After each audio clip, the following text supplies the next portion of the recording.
এরপরে রয়েছে temporary skill shortage visa, যেটাকে আমরা 482 ভিসা বলে থাকি। নির্দিষ্ট কিছু অকুপেশনসে এই ভিসা গুলো দেওয়া হয়। এগুলো স্টেট নমিনেশন না, আবার সেন্ট্রাল গভর্নমেন্ট নমিনেশনও না। এগুলো হচ্ছে কোন একজন এমপ্লয়ার আপনাকে নমিনেট করবে, স্পন্সর করবে ভিসা দেওয়ার জন্য। এই তিন ধরনের ভিসা অপশনস যদি আপনি অ্যাড্রেস করতে না পারেন, এর এর আপনার আরো ভিসা রয়েছে, যেমন স্পন্সর ভিসা, যেটাকে আমরা 186 ভিসা বলে থাকি। 186 ভিসা অর্থাৎ এটা ডাইরেক্ট এন্ট্রি ভিসা বলা হয়।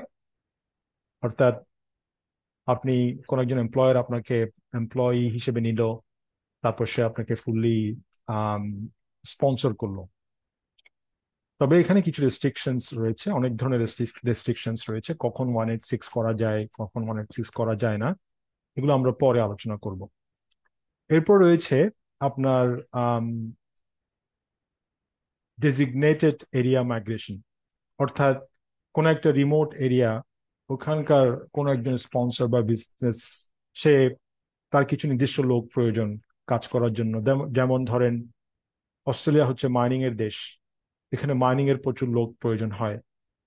মাইনিং এর যে সমস্ত কোম্পানি রয়েছে, তারা বিভিন্ন দেশের সাথে চুক্তি করে, এগ্রিমেন্ট করে, এবং ওই এগ্রিমেন্টের আলোকে তারা বিভিন্ন মানুষকে